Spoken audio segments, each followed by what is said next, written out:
Okay, good morning, everyone. You can hear me? Yes? Okay. So, yes, I'm Cheryl Harrison. I wanted to thank Deepak and also Naresh for this lovely invitation.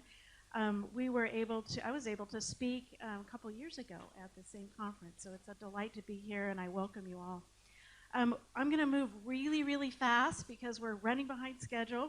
I will be staying over the lunch break. If any of you have any questions, happy to answer them. So, in any event, I'll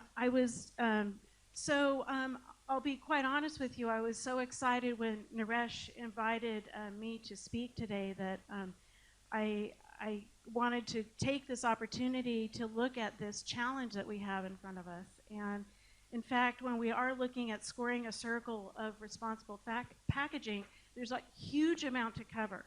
So I'm going to sort of take you on a little journey that is going to go pretty fast, lightning speed, but we'll hang in for the ride here. What we're looking at is really combining some really complex 17 goals of the Sustainable Development Goals combined with the circular economy if we're actually going to address packaging for the future in the way we really should be doing that responsibly. And what I'm going to concentrate on is really an actions-driven approach for that kind of end goal. There's some guiding principles that we can address. One is design. This is my own sort of heart and soul of where I come from, which is design principles and design systems, where design can actually help us with a new approach to the package. And we're looking at a systems approach to that design. The customer experience is key. The customer is going to be there for us to drive change because the customer is going to adapt to the new package of the future. Invention. Now note, I did not say innovation. We've heard innovation a lot. It's about invention. It's got to start with an entirely brand new way of thinking at times. And then it becomes an innovation. Technologies are also key, and we need to embrace them. So what are we really doing? We're walking a tightrope. What is this packaging future? They're good, they're bad, and we were just talking about some of these challenges of packaging in its value, but also its great, great challenge. What do we see? We see consumers not knowing what to do. They don't know how to recycle. The recycling bins everywhere in the world are different. In every city, they're even different. What is a consumer to do? Industry has invested billions and billions of dollars in the packaging future. In plants that are producing packages every single day. So many of them the way they have always done it. And many of them are investing in plants that are next generation packaging innovation facilities. What does that really look like? Are they making the right decisions today? And then we have policy contradictions. Everywhere we travel in the world, the policies around packaging are different. And the policymakers don't know what to do. They don't know what kind of laws they really should implement.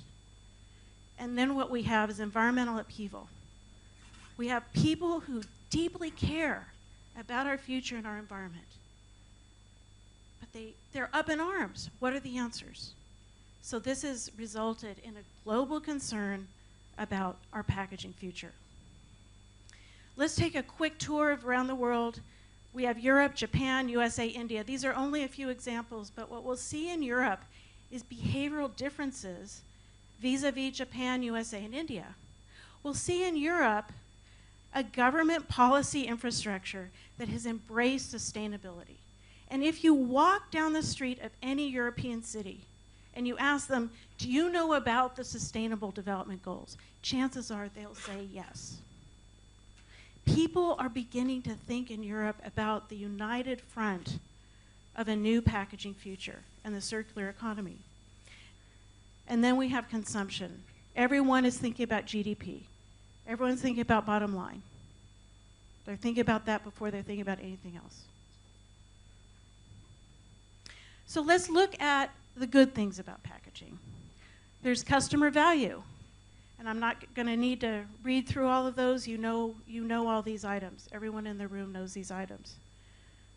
We also have industry advantages. So as long as the industry is really engaged in this, There are benefits the industry can really have that can be passed along to the consumer.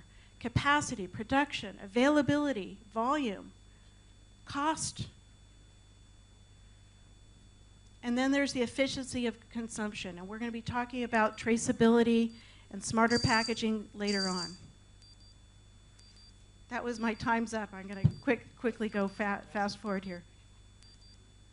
Okay. So, and then we have the environment.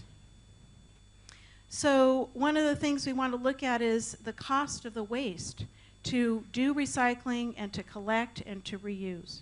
All of these are a challenge. And we also have health hazards. So one of the things that we want to look at is the whole world of plastics and films and materials and production and what we can actually do in exploring bio-based and biodegradable films. And also to monitor water and energy and resource use. I'm going to take, can I take maybe 3 minutes? 3 minutes more? Is that okay? Okay. So this chart just shows you where the overlap of the circles are, where we have both biodegradable and bio-based films that might be a future pathway for us to explore further. This shows composting as an option. And then we also have biodegradable polymers that can be explored further. Many different polymers can be looked at from many different sources. And then we have the circular economy. And if we look at some of this business as usual, we just cannot continue in that same way. We need to think differently. Just today, as we woke up this morning, 470 million tons of plastic were entering into landfills.